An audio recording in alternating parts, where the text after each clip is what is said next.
it starts at midnight. It starts when everybody's sleeping. It starts in my kitchen stroke, living room stroke, MPC room. So my MPC is adjacent from my fridge. Yeah, that's right. Making music is cathartic for me. So I do it not just because I'm an artist who makes records that people like or don't like. I do it because it's like a problem. It's like a puzzle that I like to mess around with.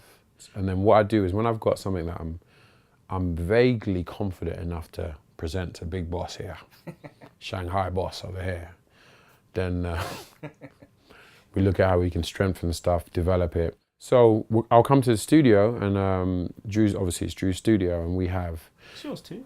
Yeah, it's mine. Yeah, he says that now on camera. But what we do is when we pull up ideas here, then we start to look at what kind of synth will work for certain things. So we know the synths now.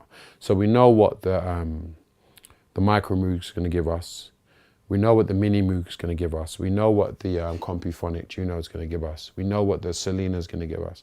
And certain synths have different types of notes and different feels for certain things. And characteristics. Yeah, characteristics and also filters. So sometimes we actually pull things through, like with Oh You Want More, we actually pulled certain samples through the synths and played around with them. Yeah, so like Ty explained earlier, it is a collaborative process. Ty will start an idea at home, he will bring it here, and he'll be like, Drew, I've got this idea, I don't know whether to play it to you or, so he'll pull up something and we'll dissect it, go into it. So I get excited, I start turning on all the synths and Drew's like, what? Ty's like, whoa, calm down, Drew, that's not the right synth for that. Or, Ty's got a very good ear, and he's a very good producer. So he's very meticulous on what he wants. So, over the years, Ty mentioned about our personalities. We've actually grown to kind of, work together in a certain way. So when people do see Ty, Ty may come across a little bossy. Sometimes I can put my foot down and say, no, actually, no. This is how it's supposed to go, Yep. So but we both know it's a partnership. We know that we're working towards something that's a lot bigger. So it's always the main thing for us is there's got to be some room for experimentation. Got to be that. So we try to experiment here and build upon layers upon what we're doing. So it's never just slap a loop in and play. It's always kind of like how do we break it up? How do we make it into a song? How do we structure it? And we've had, string quartets come in here.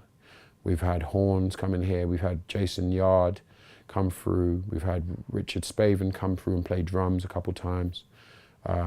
These are heavyweight musicians. We had Michael Mondesir come through and play bass for us on the Well record. And that was brilliant. That was, these are legendary. If you know your jazz, you know that these guys are the serious living legends of the UK. Some of them. We had Amp Fiddler, who played on a couple of he played on Playing with Fire, and he played on Well, and it's just magic. So we have magical moments in the studio, and it's just about. I mean, I don't want to talk for Drew, but it's really.